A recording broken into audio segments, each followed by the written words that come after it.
When you begin to convince yourself that God is not available to you, you start to live with spiritual dehydration.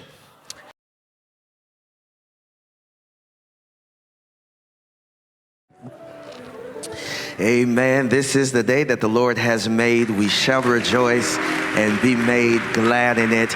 If you're excited about being in worship this morning, will you give God praise all over this building? Come on, for the goodness of our God, the faithfulness of our God, the grandeur of God's presence. We do celebrate this awesome privilege to gather again as the people of God to tell God thank you for another day of life, another week of survival, and another moment of strength. I don't know about you, but I thank God for worship and how it feeds and restores. Can we give God praise for your pastor in his absence? What an awesome gift Dr. Wesley is. And it is an esteemed honor to stand here where God has privileged him to stand and to share with the Alfred Street Church on this young adult weekend. Thanks to Pastor Mark for his hospitality this weekend, to my preaching partner who shared so powerfully yesterday, Pastor Gabby, to all the clergy and leaders. One more day. God's allowed us to see one more day. One more time, God has allowed us to come together one more time. There's a word found in the book of Psalms, Psalm 42. Psalm 42 is one of the more familiar Psalms. Psalm 42, commencing at verse 1. If it is your custom to stand for the reading of the word, I invite you to do so. Psalm 42, commencing at verse 1. I'll be reading from the New Revised Standard Version of the Bible. And you will find these words translated from Hebrew into English this way. As a deer longs for flowing streams, so my soul longs for you, O God. My soul thirsts for God, for the living God. When shall I come and behold the face of God? My tears have been my food day and night, while people say to me continually, where is your God? Verse 7, deep calls to deep. At the thunder of your cataracts, all your waves and your billows have gone over me. Can I read verse 3 again? It says, my tears have been my food day and night. The time is ours to share. I want us to think on the thought, the tale behind our tears. The tale behind our tears. You can take your seat. My tears have been my food day and night. 400 years we have been in this country.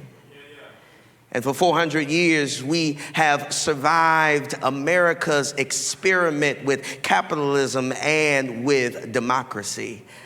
It is interesting that the 400 years that we have been here, the majority of our sojourn in this country has been marked by marginalization and terror.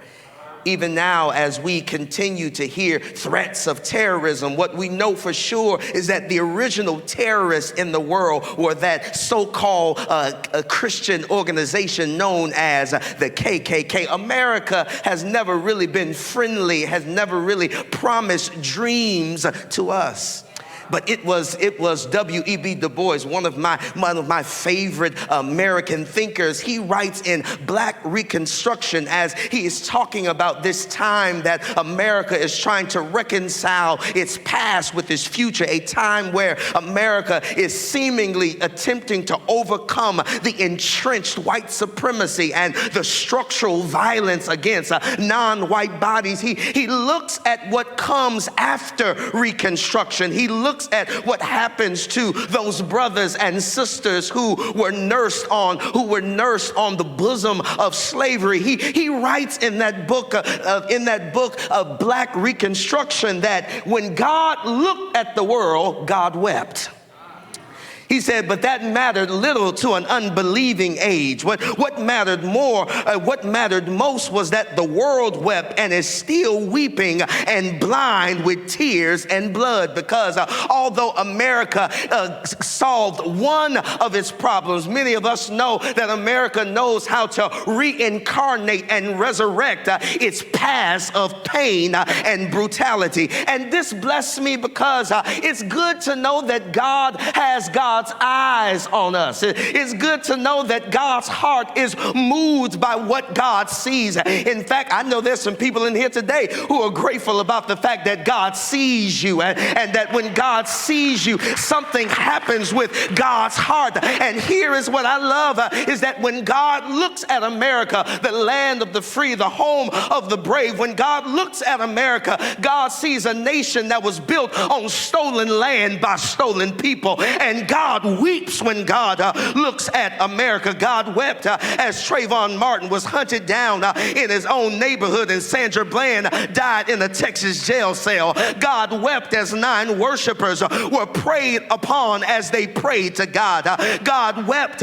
God weeps now as migrant children are involuntarily crammed into cells that seem like concentration camps. God weeps when black bodies hang from southern trees like strange fruit, or black bodies lay on city streets like speed bumps after police gun you down. God weeps when black women make nearly 25% less than white men, although they're more qualified than them. God weeps when public schools are funded by racist formulas and operate like prison preparatory academies. God weeps when schools are underfunded and teachers are overworked. And here is what I love, is that God is recruiting us to weep when God weeps. And you cannot look at what is happening just a stone throw away from us and not shed some tears over the chronic inhumanity that is coming out of Capitol Hill. I know you have your own issues you need to cry about, but if you call yourself a child of God, you need some God priorities. And when God weeps, there ought to be some tears unlocked in your. Can I get somebody in here that can thank God that God is not satisfied with what we are doing, and God is weeping? Oh, but we serve a God that doesn't just cry, but we serve a God that moves and makes a difference. Can I get 10 people on this Sunday morning that can thank God that God weeps and moves, weeps and works at the same time?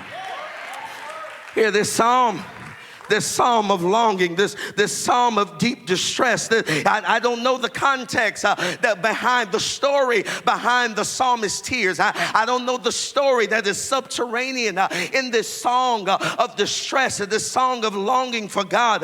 But what I do know is that the psalmist knows, like we know, that when you spend enough time alive and conscious in this world, it'll make you cry. Can I say a couple of things? I know I don't have much time. Let me say a few things about this psalm, a few things that this psalmist teaches us about our tears and our longing for God. Here it is. The psalmist presses us. First thing I want to say is the psalmist presses us to scrutinize expectations of self. That sometimes your issue with God is nothing to do with God's methods or God's movement. But sometimes our issues with God are really connected to our half-hearted searches for how God and what God is up to.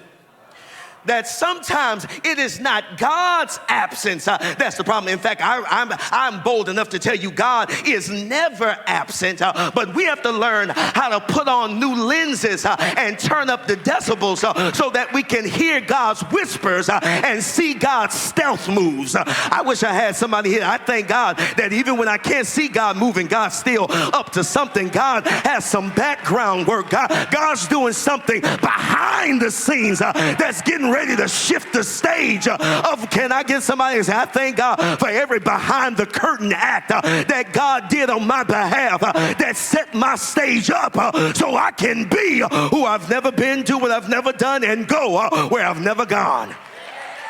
Here it is.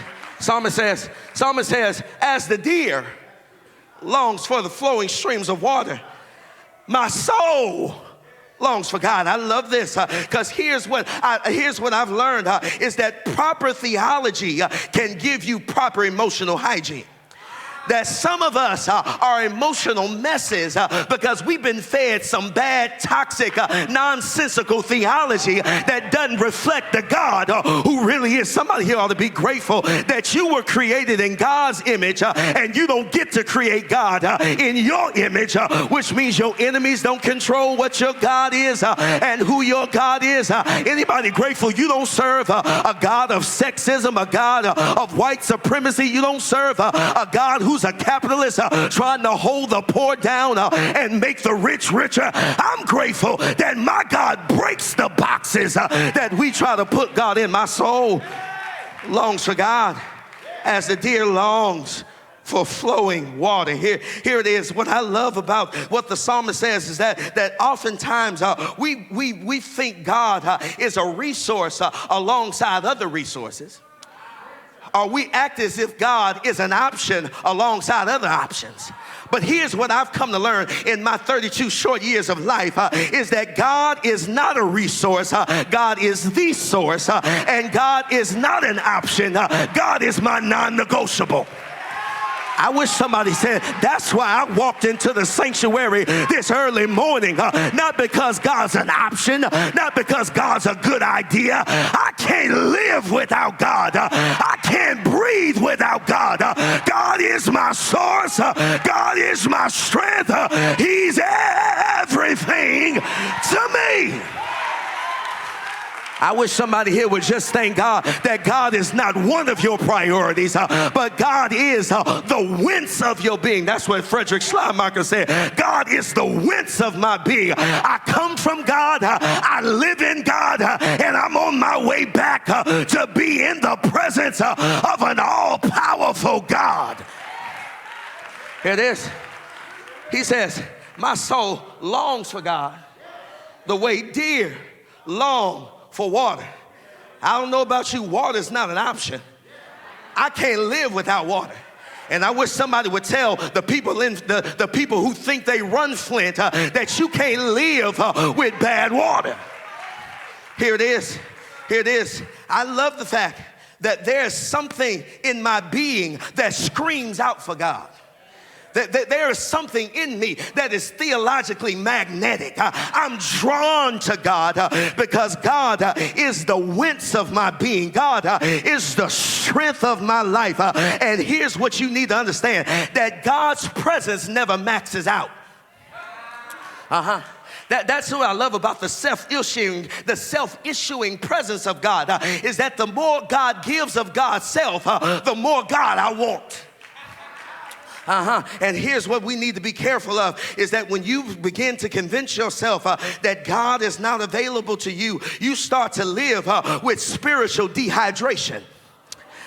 He said, my soul longs after God the way deer longs for water. Now, somebody here ought to be grateful that you came in today because you needed another drink of God's presence, because spiritual dehydration was not an option for you. When your doubts become the carnivorous to your courage, that's spiritual dehydration. When your questions about the process cause you to abandon the promise of God, that's spiritual dehydration. When you reduce your understanding of self to your context, that's spiritual dehydration. When you maximize worry over worship, that's spiritual dehydration. When you begin to believe that God works on your strings, that's spiritual dehydration. But I need somebody in here that can say, I came in today for another drink of God's presence, because spiritual dehydration will kill your dreams, suffocate your ministry, dry up your power, disallow joy. It'll wreck your family. But somebody ought to be grateful that there's a resource for another drink of God right here. It is. I got to move on. I got to move on, but I love the imagery. I love the imagery. It says, as the deer longs for flowing streams of water, so my soul longs for you. Oh God, I looked at this and I realized that deer are pretty big animals. They need several gallons of water a day. And here's what I've learned is that deer understand their necessity for water, that they build their habitats as close to the freshest water that they can find. But here's what blessed me about deer. Here's what blessed me about deer is that if deer can't find flowing fresh water, they'll drink out of a puddle just because they know they need it. I wish somebody caught that in your spirit right there. I really wish I was preaching enough to say that. Is that even when deer can't find fresh water, because they know they need water, they'll drink from a murky, muddy puddle because they would rather have water that doesn't look good than not have water at all. Here's all I'm trying to tell you. You don't need to be a Christian that only wants a fresh water God. You need to learn how to find God in the messy, muddy puddles in your life. Come on, don't look at me like your life ain't been messy and murky. But when you learn how to find God in the mess, and anybody in here that can say, I don't always have fresh water, but everywhere I show up, God is right there in the mess. Can I get 10 people that can thank God you found God in the mess? I know you want fresh flowing streams, but can you drink from God in your muddy situation, in your murky puddle life, because you know you need God? Shift your expectations of yourself. Sometimes you need to learn how to find God in the mess, even when you want flesh flowing streams. Here it is. You need to also learn how to showcase some emotional stamina. I looked at this. It's a confusing song, Dr. Judy. It's confusing because one verse, he seems helpless and defeated and depressed. And the next verse, he seems hopeful and believing that God can restore the joy of his life. Did y'all hear that? One verse, he's talking about how downcast his soul is. One verse, he's talking about how depressed and distressed he is, which he's entitled to feel. And then the next verse, he's saying, but oh God, I put my hope in you. I put my trust in you. Here's all I'm trying to say. Anybody say, I came to church today with mixed emotions. And I'm not going to let you make me feel bad because I have mixed emotions, because I was created to feel. And sometimes I believe and sometimes I don't know if I have the strength to believe. Lord, deliver me from church folk who want me to always have it together. If you can't handle my messy, complicated personality, that's your problem. I woke up like this. God created me like this. And sometimes I'm with it. And sometimes I'm not. Can I get somebody here that can say, I woke up in a good mood, but the moment I had my clothes on, I was somewhere else. There is nothing wrong with you. You got mixed emotions like everybody else. And sometimes I trust God, and sometimes I don't know which way is up, but I'm grateful that in spite of what I feel, God is still faithful. I know it ain't deep, but I wish somebody could give God glory that your feelings don't inhibit God's movement. Your feelings don't dumb down God's power. Your feelings don't shift God's possibilities. God say, I can handle your messy life. I can handle your moodiness. I can handle the roller coaster that you find yourself in because I'm still God, even in spite of how you feel. But that's why I call it stamina. Yeah, I call it stamina because when I hit those low moments, anybody have had some low moments? Don't demonize my depression. I've had some low moments. And it was in those low moments that I had to remind myself I'm entitled to my feelings and God can still do more than my feelings think God can. Look what he says. He says, my tears have been my bread day and night. I wish I had some crybabies in here right now. Because he said, my tears have been my bread. Some of us in here, we wouldn't be alive if it wasn't for the tears we had to shed. It's the tears that kept us alive. Can I get some crybabies in here today that can say, I cry about everything, but I'm just trying to tell my story. I got too many testimonies behind my tears. And just because you can't read my tears doesn't mean God doesn't know that my tears are keeping me strong. You do know your tears are not signs of weakness, but your tears are sacred signs of strength. It's your capacity to release and let some stuff go. And I need about 10 people in here that can say, I'm going to cry my way through this one because I'm going to let this go. This is not going to hold me hostage. This is not going to dumb down my creativity. This is not going to give me a sleepless night. I'm going to cry and I'm going to go to bed because my tears are feeding me. I wish I had somebody in here today that can say, every time I cry, God sees it. And my tears are my sacred stories. My tears are my prayers when my words fail. Isn't that what the Bible says? That God will interpret your groans and your moans. God knows how to read your tears. Your tears tell a story of grief, a story of deep contrition, a story of unspeakable love. Do not hold or hide your tears. Even if you have one of those ugly cries, you ought to thank God that your tears are a reminder that you're still alive.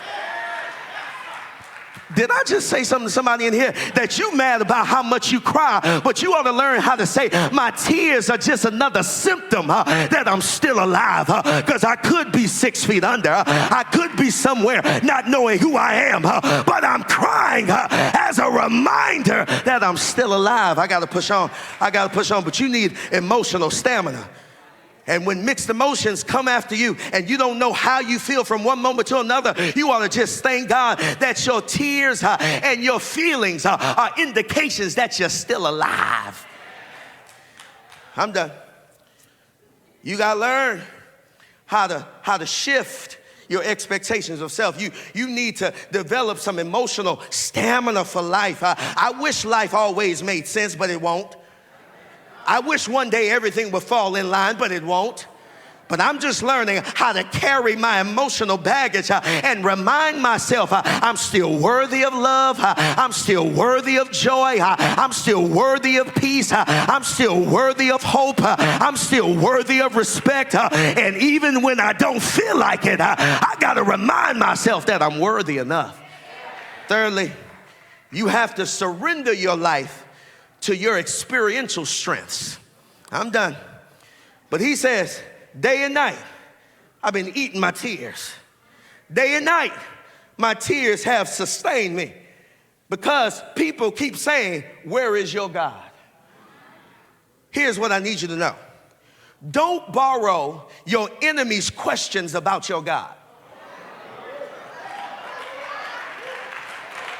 Did y'all hear what I just said?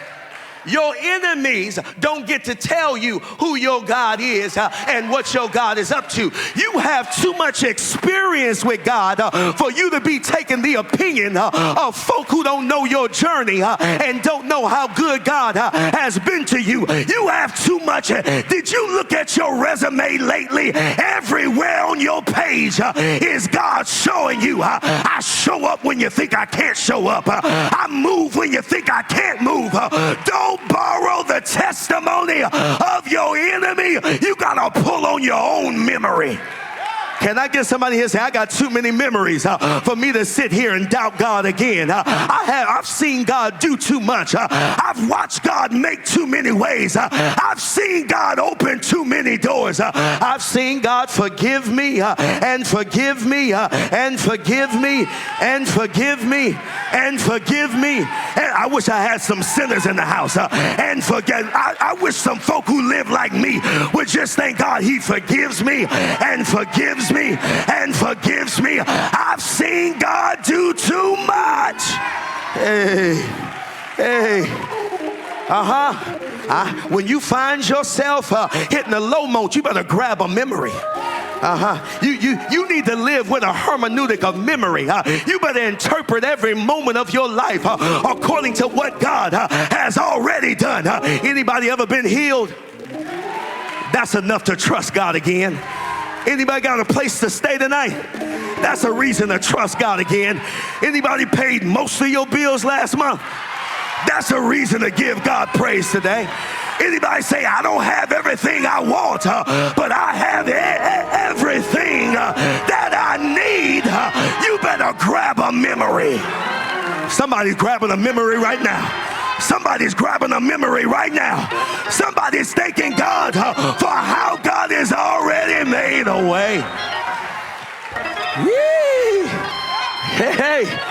Anybody here grateful for a God who has a track record and the story of God is also your story, and when you feel like the bottom's falling out, you better reach for a memory and remind yourself that God is able. You better draw on your own experiences. Don't let your enemy craft your questions for you. Don't let your enemies infect your theology. Don't let naysayers and pessimists and detractors tell you when to give up and when to let go. You have a treasury of memory that will sustain you in the midnight hour. I don't know fully what it means, but it says deep calls out to deep. That word in the Hebrew, I ain't Dr. Judy, I don't know it all. But that word in the Hebrew, I wish I knew what she knew. It harkens back to Genesis 1. Deep, tehom, that's what it means. You remember Genesis 1, don't you? When the earth was void and without form, and darkness covered the face of the deep. The Bible says that God was hovering over it. And then God started speaking. Did y'all hear what I just said? In the midst of dark chaos, God was hovering over it and then started speaking. Anybody ever had some dark, chaotic moments? Because I came to let you know that chaos is not crisis. Chaos is God's canvas. And God can do some creative work in some chaotic situations. Did y'all hear what I just said?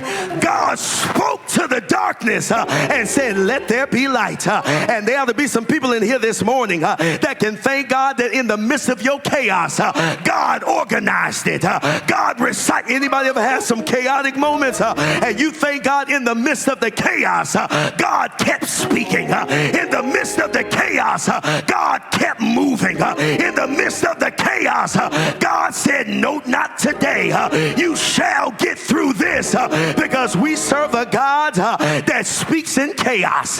We serve a God that is deep and speaks to the deep. And I don't know what your deep crisis is, but I do know your God has a word for your deep crisis. And when God speaks, your life gets reorganized. Anybody got some messy finances? God can speak that straight. Anybody got some messy marriages? God can speak that right.